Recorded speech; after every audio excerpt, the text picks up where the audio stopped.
শুরু করা যাক। এইচএসসি ২০২৬ সালের হিসাব বিজ্ঞান দ্বিতীয় পত্রের ক্যান্ডিডেটদের জন্য ব্যয় ও মজুরি চ্যাপ্টারটি কিন্তু একেবারে গেম চেঞ্জার। প্রোডাকশন কস্ট অ্যাকাউন্টিংয়ের এই পার্টটা ছাড়া পুরো সিলেবাসই আসলে অসম্পূর্ণ। আজকের এই মাস্টার ক্লাসটি মূলত মজুরি ও বেতনের হিসাব নিখুঁতভাবে বুঝার একটা আল্টিমেট ব্লুপ্রিন্ট।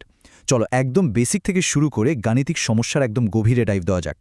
এই সেশনে আমাদের রোডম্যাপটা খুবই সিম্পল। আমরা দেখব ১. মজুরি ও বেতনের কনসেপ্ট, ২. উপার্জন এবং কর্তনসমূহ, ৩. ম্যাথ সলভ করার মূল সূত্রাবলী, ৪. ওভারটাইম বা অধিকাল গণনা এবং ৫. এইচএসসি ২০২৬-এর জন্য এক্সক্লুসিভ কিছু এক্সাম টিপস। সেকশন ১. মজুরি ও বেতন। অ্যাকাউন্টিংয়ের দুনিয়ায় মজুরি আর বেতন শব্দ দুটো শুনতে একরকম লাগলেও এদের ভেতরের গল্পটা কিন্তু পুরোপুরি আলাদা। বাংলাদেশ উন্মুক্ত বিশ্ববিদ্যালয়ের বইতে একদম ক্লিয়ারলি বলা আছে, কারখানা শ্রমিকরা যে শারীরিক শ্রম দেন তার বিনিময়ে দিন বা সপ্তাহের হিসেবে যে পারিশ্রমিক পান সেটাই হলো মজুরি বা ওয়েজেস, রাইট? অন্যদিকে অফিসের কর্মকর্তারা তাদের মানসিক বা দাপ্তরিক কাজের জন্য মাস শেষে যে পারিশ্রমিক পান সেটা হলো বেতন বা স্যালারি। অঙ্ক করার আগে এই বেসিক ডিফারেন্সটা একদম মাথায় গেঁথে নিতে হবে। এগিয়ে যাওয়া যাক সেকশন ২-এর দিকে, উপার্জন এবং কর্তনসমূহ। এখন একটা পে স্লিপ বা স্যালারি শিটের দিকে তাকালে সবচেয়ে ইন্টারেস্টিং যে জিনিসটা চোখে পড়বে তা হলো এর দুটো আলাদা দিক, মানে কি আসছে আর কি যাচ্ছে। একদিকে আছে উপার্জন বা আর্নিংস, এখানে মূল মজুরির সাথে মহার্ঘ ভাতা মানে ইনফ্লেশন বা দ্রব্যমূল্য বৃদ্ধির সাথে অ্যাডজাস্ট করার জন্য দেওয়া অ্যালাউন্স আর ওভারটাইম ভাতা যোগ হয়। আর অন্যদিকে আছে কর্তন বা ডিডাকশন, যেমন প্রভিডেন্ট ফান্ড, ইনকাম ট্যাক্স বা কল্যাণ তহবিলের চাঁদা। এই টাকাগুলো কিন্তু মোট আয় থেকে সোজা কেটে রাখা হয়। এই টি ছক বা টি ফরম্যাট লেজারটা একটু খেয়াল করলে দেখা যাবে এটা ঠিক সেই স্যালারি শিট বা মজুরি বিবরণীর মতো, যেটা বোর্ড পরীক্ষায় হুবহু তৈরি করতে হবে। লেফট সাইডে সব উপার্জন আর রাইট সাইডে সব কর্তন। জাস্ট এই ভিজুয়াল ফ্রেমওয়ার্কটা ব্রেনে সেট করে নিলে পরীক্ষার হলে এন্ট্রি বসানোর সময় কোনো কনফিউশনই থাকবে না, একদম সলিড মার্কস। এরপর আসছে সেকশন ৩, মূল সূত্রাবলী। আমরা সবাই জানি অ্যাকাউন্টিং মানেই হচ্ছে লজিক আর ফর্মুলার পারফেক্ট কম্বিনেশন। এখানে ম্যাজিক বলে কিছু নেই, পুরোটাই স্টেপ বাই স্টেপ প্রসেস। প্রথম ধাপে সব উপার্জন যোগ করে বের করতে হবে মোট উপার্জন বা গ্রস আর্নিংস। দ্বিতীয় ধাপে সব কর্তন যোগ করে পাব মোট কর্তন। আর ফাইনালি সবচেয়ে ক্রুশিয়াল পার্ট, মোট উপার্জন থেকে মোট কর্তন বাদ দিলেই হাতে চলে আসবে কাঙ্ক্ষিত নিট মজুরি বা নেট পে। সিম্পল, তাই না?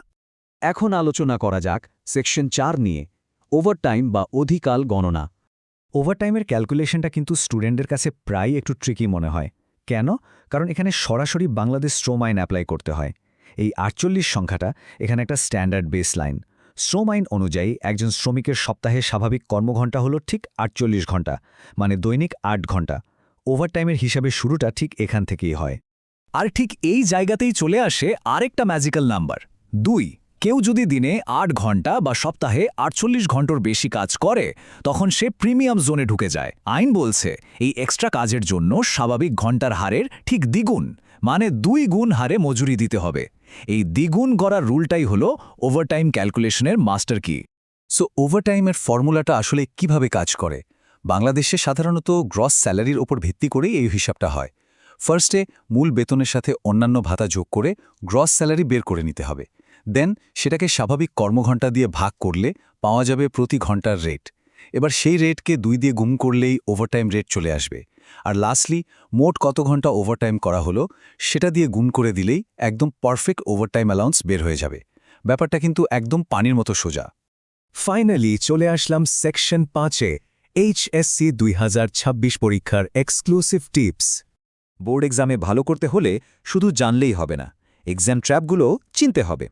সবচেয়ে বড় ফাঁদটা থাকে প্রভিডেন্ট ফান্ডে। এই পয়েন্টটা খুব সাবধানে হ্যান্ডেল করতে হবে। মনে রাখতে হবে, প্রভিডেন্ট ফান্ডে শ্রমিকের দান সরাসরি মজুরি শিটের কর্তন কলামে বসবে, কিন্তু মালিকের দান সেটা হলো প্রতিষ্ঠানের জন্য একটা ব্যয়। এই দুটোকে গুলিয়ে ফেললে একেবারেই চলবে না। আর হ্যাঁ, ওভারটাইমের ওই ট্রিকটা তো আগেই বললাম, এটা সাধারণত গ্রস স্যালারির ওপর ক্যালকুলেট করা হয়। উন্মুক্ত বিশ্ববিদ্যালয়ের স্টাডি ম্যাটেরিয়ালেও এই ব্যাপারটা খুব স্ট্রংলি হাইলাইট করা হয়েছে। স্যালারি শিট বা মজুরি বিবরণীতে একটা ছোট ভুল পুরো প্রতিষ্ঠানের চূড়ান্ত হিসাব বা ফাইনাল অ্যাকাউন্টের ব্যালেন্স শিট মিলিয়ে দেওয়ার ক্ষেত্রে বড়সড় ঝামেলা তৈরি করতে পারে।